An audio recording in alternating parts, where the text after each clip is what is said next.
A nossa conversa hoje é com o Dr. Guilherme Shelby, procurador da República, mestre em Direito Constitucional e especialista em Segurança Pública. A paz do Senhor, Dr. Guilherme. Seja bem-vindo ao programa Mensagem de Esperança. Olá, um prazer estar aqui, Karen. Muito bom recebê-lo para conversarmos sobre algo sério, algo preocupante, que está acontecendo em nosso país. O senhor tem percorrido o Brasil fazendo um alerta geral em defesa das crianças e despertando as famílias para problemas graves que estão acontecendo, em nosso país. Que problemas são esses, doutor? Olha, infelizmente, há um projeto, políticas públicas, federais e locais, cujo alvo é erotizar crianças e adolescentes, trazer para a sala de aula, em creches e escolas, temas complexos da sexualidade adulta. Imagine você, crianças de 6 anos de idade, sendo apresentadas a temas como sexo anal, bissexualidade, prostituição. Esses temas são complexos. E essas políticas, especialmente na educação, mas também na saúde, em áreas de direitos humanos, usa-se pretextos nobres de defesa que são verdadeiros, combater discriminação, combater qualquer forma de preconceito, defender minorias, isso é nobre, mas eles usam um pretexto de defesa desses valores importantes para, na verdade, apresentar temas abusivos às crianças e mexer, manipular, corromper o entendimento e a sexualidade natural de crianças e adolescentes. E por que o alvo são as crianças? O que está por trás de tudo isso, dessa ideologia? Bom, primeiro, o Brasil já é um país de destino para o turismo sexual. Nós somos a pátria do turismo sexual. Além disso, e é triste dizer, nos tornamos talvez o maior destino de homens que querem manter sexo com crianças. O turismo pedófilo também, hoje no Brasil, é uma realidade mundialmente reconhecida. A par desse erotismo que decorre desses crimes e organizações criminosas que se apropriam da fragilidade das famílias, de uma sociedade erotizada. Imagine você que no Rio, num baile funk, meninas de 10, de 12 anos mantêm sexo com vários parceiros, adolescentes e adultos, consensualmente. Não há nenhum problema, entre aspas. É crime, mas para uma sociedade que aceita esse tipo de prática social, ora, é uma sociedade erotizada, mas apenas isso não é suficiente. Nós temos novelas, nós temos programas infantis que estão induzindo abusivamente a sexualidade das crianças. Porque a criança é um ser em desenvolvimento, ela é frágil. Criança não é adulto pequeno. Quando a criança é apresentada precocemente, fora da hora, temas da sexualidade, essa informação desperta na criança interesse por aquilo. Há uma influência, maior. Imagine você, materiais didáticos e propostas pedagógicas em faculdades, do MEC, nas educações, nas secretarias de educação local ou estadual, propõem, por exemplo, a professores orientarem crianças de 8, 10 anos a se masturbar. Imagina você, em São Paulo aprenderam um material didático em que o material didático ele orientava o professor a ensinar a criança os benefícios da masturbação. Preste atenção, o professor de ensino fundamental, orientando em sala de aula seus alunos de 8, 10 anos a se masturbar, mas tinha um alerta, não conte para os seus pais. O próprio material alerta professor e alunos, isso é um segredo, não conte para a família. O que estão fazendo, na verdade, é um grande projeto de erotização das crianças. Usam direitos humanos e usam combate ao bullying ou pretexto de combate à discriminação para, na verdade, erotizar as crianças. E por que erotizar as crianças?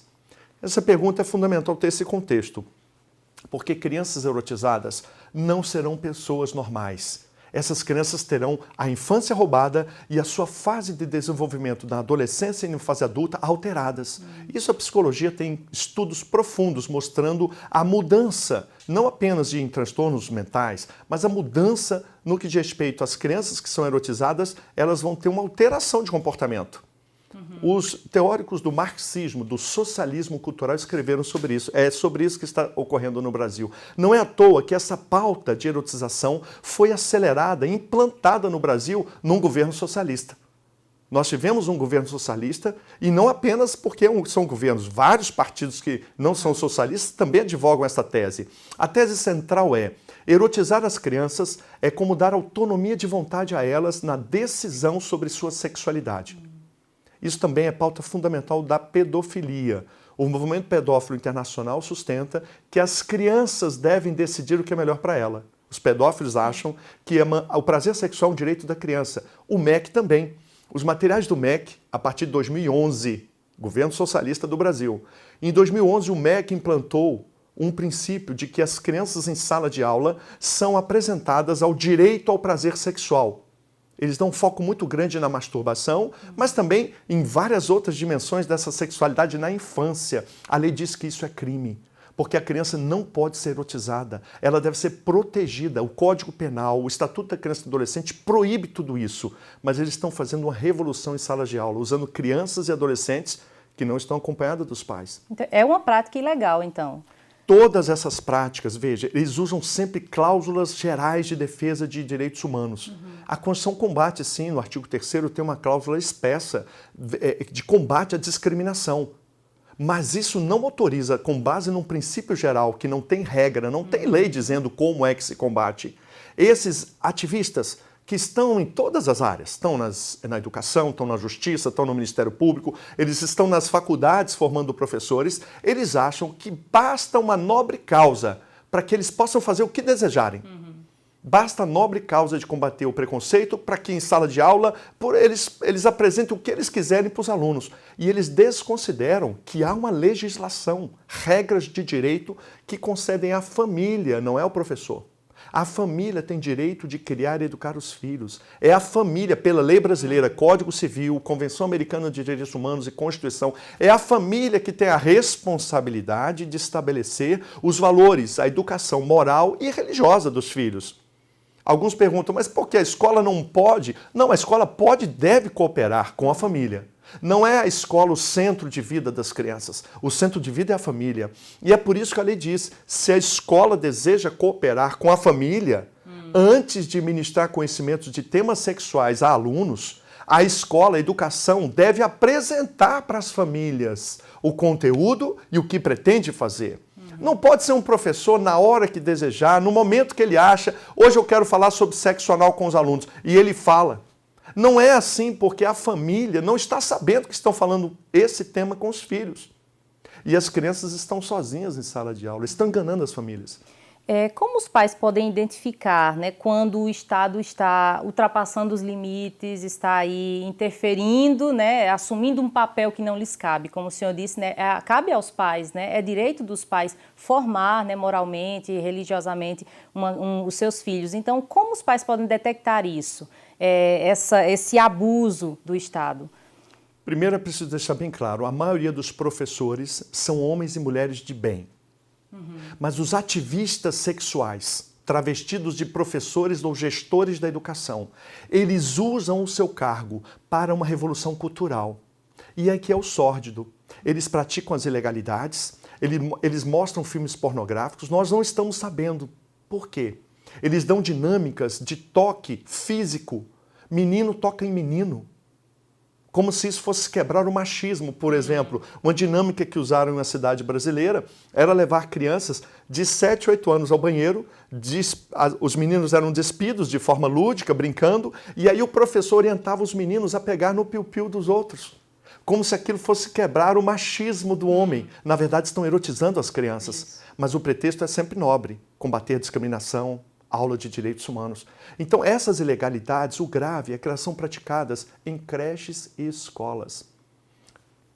As crianças estão sozinhas. Elas estão na presença de um professor, são obrigadas por lei a estar lá. O menino que tem noção, que foi educado em casa, se ele levantar o dedinho e falar, professor, meu pai disse que eu não posso ver cenas de pessoas peladas. Esse menino, se ele levantar o dedo, vai ser imediatamente reprimido. O professor vai dizer, não, é seu direito ver pessoas peladas. Eu estava dando palestra numa cidade do interior de Goiás e um menino veio dar esse testemunho, que o material didático com homens e mulheres peladas, é um menino de 8 anos falando. Não, ele pediu para levar para casa, o professor, não, esse material fica na escola, seus pais não podem ver. Então o que está acontecendo? As famílias não ficam sabendo do que está acontecendo em sala de aula. Tudo ilegal, até crimes estão sendo praticados. Em Contagem, vou dar um exemplo para você, Minas Gerais, a escola de ensino fundamental, os meninos de 10 anos, eles levaram um dever de casa. A professora pediu para eles, pesquisem o que é sexo grupal. Essas palavras, por si só torpes, inadequadas para as crianças, faziam parte de um dever de casa. As crianças pesquisaram, imagino que elas viram na internet. Os pais não ficaram sabendo. Semanas depois, uma das crianças teve alterado seu comportamento diante daquilo que ela pesquisou na internet. Aí a mãe descobriu e aí revelou para as outras famílias. Sabe o que a escola fez? Nada. Porque para a escola, as crianças estão tendo acesso a informações que fazem parte de um projeto de quebrar tabus. Esse é o nome que a educação dá para as ilegalidades que praticam em salas de aula. Dizem que vão quebrar tabus, ou seja, violar a lei, corromper crianças e desrespeitar a família. É possível mudar essa situação? Como os pais devem agir diante dessa ilegalidade? A família, como qualquer cidadão, o termo que nós devemos usar não é nenhuma moralidade, nem religiosidade. O que estamos lidando é com ilegalidades, violações de direitos e até crimes, como nesse caso da escola de Contagem. Quando há violações de direitos, nós devemos ser cidadãos. E os cidadãos, quando têm direitos violados, recorrem às autoridades e à lei. Portanto, há leis, há autoridades que, se os casos forem levados, elas saberão muito bem o que fazer. O nosso veículo de comunicação às autoridades deve ser o advogado, porque os advogados são a peça fundamental, porque disseminados em toda a sociedade, toda igreja, toda comunidade tem um advogado. E os advogados, defensores públicos também, eles sabem muito bem a realidade da violação de direitos das crianças. O que estão fazendo é violação de direitos à minoria mais desprotegida. Porque tem minorias que aparecem muito na mídia como se fosse uma minoria perseguida, mas a minoria mais desprotegida e violada em seus direitos chama-se criança. E nós precisamos defender, porque elas estão em sala de aula, infelizmente. Salas de aula estão sendo transformadas em local, numa masmorra de violação, manipulação da sexualidade e do entendimento das crianças. As leis contemplam desde crimes, reparação de danos morais e até demissão. Os professores que violam os direitos da família podem estar submetidos a esses 3 tipos de punições. Pagamento de indenização moral pela aula inadequada a crianças e adolescentes, ser processado por prática de crimes dependendo do tipo de violação. Essa que eu dei do dever de casa é criminosa.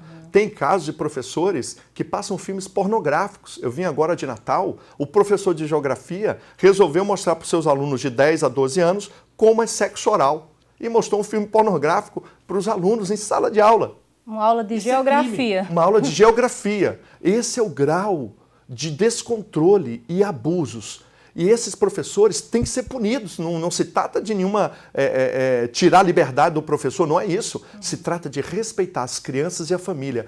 E a cláusula para isso chama-se aluno tem família. O professor precisa entender que a Constituição e as leis devem ser respeitadas em todo o território nacional, inclusive em salas de aula e escolas. Dr. Shelby, além da família estar de olho no que está acontecendo na escola, é preciso também ficar atento à mídia, né? Pois a mídia brasileira hoje tem estimulado a erotização precoce das crianças. Como é possível combater esse mal? Bem, conhecendo a Constituição e as leis, nós vamos verificar o seguinte: os programas de rádio e TV, e assim como revistas ou publicações dirigidas a crianças e adolescentes. Esta é a dicção da Constituição e da Lei, Estatuto da Criança. Determina que todas as publicações dirigidas a crianças e adolescentes devem respeitar os valores éticos da família. É a lei que determina. Não estão respeitando nada disso. Estão violando o direito da criança em desenhos animados. Essa lógica de tratar temas da sexualidade, apresentar questões complexas. As crianças sequer têm a formação psicológica ainda minimamente estabelecida e já são colocadas temas como bissexualidade. A criança não sabe o que é amizade e já é colocado para ele que ele pode beijar a boca de menino se quiser, e falando com meninos. Já é colocado que ele pode ser mulher quando crescer. Isso eu estou falando não apenas escolas que estão fazendo esse abuso, essa ilegalidade, esse crime. Estão fazendo isso também em programas infantis. Então estão manipulando ilegalmente nas mídias músicas pornográficas. Ora, uma criança que canta, fazer sexo, beijar na boca, lamber, gemer. Ora, essas expressões, essas falas, ludicamente apresentadas em músicas animadas, não importa o estilo. Isso. Não é funk, não é sertanejo, não importa. A fala é abusiva. Isso. Não é questão do estilo, é questão do que está sendo cantado. E a criança que canta a erotização estará naturalmente propensa a praticar o que canta. É abusivo, é pornográfico, não porque é moralista. É pornográfico porque viola a dignidade das crianças, que são apresentadas a comportamentos que não são naturais.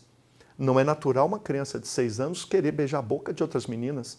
Mas quando ela está sendo apresentada a músicas, vídeos pornográficos, desenhos animados erotizados, então esta criança ela é ilegalmente alterada no seu desenvolvimento. E a mídia brasileira, neste quesito, não passaria em qualquer teste de dignidade humana das crianças. Então o papel dos pais caberia o quê? Proibir, fiscalizar, impedir? Qual a atitude mesmo de um pai que está nos assistindo nesse momento? Em um dos meus livros eu explico o que a família, e aí eu digo homens e mulheres de bem. Eu quero dizer que gays e lésbicas e travestis, para mim também eu incluo como homens e mulheres de bem. Existem gays, lésbicas, travestis, transexuais que merecem, e aliás, merecem o nosso respeito. E eu não me canso de encontrar com, inclusive, travestis. Um caso real, dando palestra em uma cidade brasileira, um travesti veio até a mim e pediu um dos meus livros, porque ele trabalha com crianças que foram vítimas de abuso na periferia de uma grande cidade. Eu o presenteei sim com meu livro e me coloquei à disposição para ser um conselheiro desse travesti. Homens e mulheres de bem. Portanto, quero abrir esse leque para dizer que aquelas pessoas que cuidam das crianças, que respeitam as crianças, nós todos estamos cuidando delas.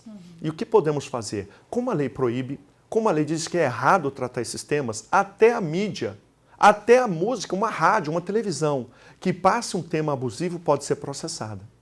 Pode sofrer uma ação por danos morais. O Ministério das Comunicações, que é quem fiscaliza as televisões e rádios, ele pode receber um e-mail comunicando que em data tal houve abuso dessa forma, na base legal. Não é porque eu não gostei, é porque é ilegal. Então a família, e aí eu trago os movimentos sociais, sindicatos, universidades, colégios, diretores de escola, famílias, igrejas que conheçam as leis e percebam que o que estão fazendo é ilegal, essas instituições podem auxiliar as famílias ou elas próprias, porque há um direito coletivo sendo violado. Representar o Ministério Público. Os promotores de justiça sabem o que fazer. Essas violações têm que ser combatidas. O que está acontecendo no Brasil é que, por não conhecer as leis, as pessoas não estão representando nem exigindo seus direitos. Então é hora de buscarmos cidadania, direitos humanos, em defesa dos mais fracos, que estão sendo violados por programas de rádio e televisão, especialmente. Os professores também estão sendo violados na sua dignidade humana e nos seus direitos. Porque quando o material do MEC, ou material da educação local ou estadual, materiais didáticos, inclusive, quando o professor é apresentado e é com base nesses materiais, ele é obrigado a apresentar temas ilegais em sala de aula, o professor está se expondo a ser processado. A família vai processar o professor em sala de aula, não é o ministro da Educação, não é o secretário de Educação, nem os gestores da educação. Quem vai ser processado é o professor. Então eu aí estou dizendo para o professor como reagir a essa ilegalidade. Porque a educação brasileira vai mal. A educação brasileira vai muito mal.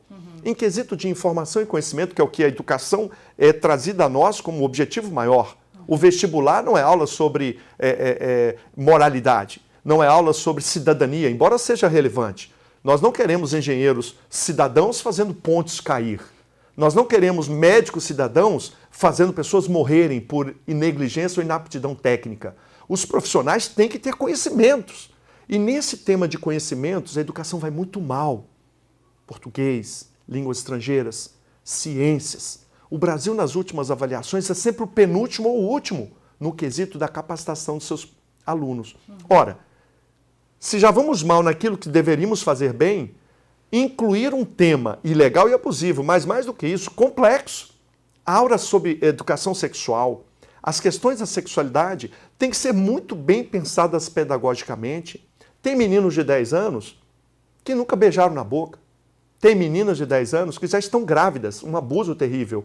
Como eu vou dar uma aula de sexualidade para um público tão diverso? É por isso que a família é que deve ser alvo de orientação sobre esse tema. Os pais deveriam ser trazidos à escola e os pais serem orientados para que eles possam transmitir o conhecimento adequado conforme o pai conhece o seu filho. O professor tem 30, 40 alunos, ele não conhece os seus alunos, mas a família conhece. Doutor Guilherme, nós estamos chegando ao final da nossa entrevista e eu gostaria de saber, na sua opinião, o que a Igreja Evangélica Brasileira tem feito diante da violação dos direitos da criança. Infelizmente, as lideranças evangélicas, e aí minha palavra vai muito diretamente aos pastores que lideram congregações, dormem ou não têm interesse na causa. Essa é a realidade. Mas aos poucos vem surgindo uma nuvem do tamanho da mão de um homem. Uma pequena nuvem. E nós precisamos estar atentos, porque as pessoas que estão violando direitos são um movimento pequeno, mas eles são muito ativos. E eles têm na infância seu alvo de ação. Então, preciso acordar, despertar as lideranças evangélicas, porque se um pastor entender que abusar de uma criança é algo grave, eu não tenho dúvida que esse tema da cidadania, dos direitos humanos, vai se tornar presente dentro da igreja. E é isso que nós queremos, que a cidadania, os direitos humanos, sejam exigidos das autoridades, sejam exigidos da mídia, mas que também nas igrejas comece dentro dos seus membros, das suas famílias. Então, as lideranças podem fazer muito, mas recorrendo não, eu proponho isso. A Bíblia, os princípios da fé devem ser ministrações permanentes na igreja, mas na luta pela infância e pela família, devemos recorrer às leis, à Constituição, ao Código Civil, ao Estatuto da Criança e Adolescente, porque tudo que estão fazendo é ilegal, é violação de direito e até crime. Doutor Guilherme, muito obrigado pela entrevista, essa conversa interessante, importante. Nesse finalzinho, eu gostaria que o senhor deixasse uma mensagem aos educadores, aos pais, aos líderes que estão nos assistindo nesse momento. Bom, eu quero dizer que é uma honra estar aqui com vocês, podendo cooperar para a educação, a família, a infância. E eu quero dar uma mensagem de esperança. Nós podemos muito se nos atermos às vidas que nossas mãos podem alcançar. Não pense muito longe, não pense nem grande. Pense pequeno. Professor, pense na sua sala de aula. Pai, mãe, pense nos seus filhos. Pastores, lideranças religiosas, pense nos membros da sua igreja. Tenha uma atenção focada, dirigida às vidas, crianças, adolescentes e jovens, que podemos influenciar com as nossas mãos, usando as leis, usando sabedoria e tendo no coração o amor de Deus. Nós podemos mudar esse estado de abuso, de violações de direitos. Eu acredito. Eu espero que você tenha gostado desse tempo. Obrigado.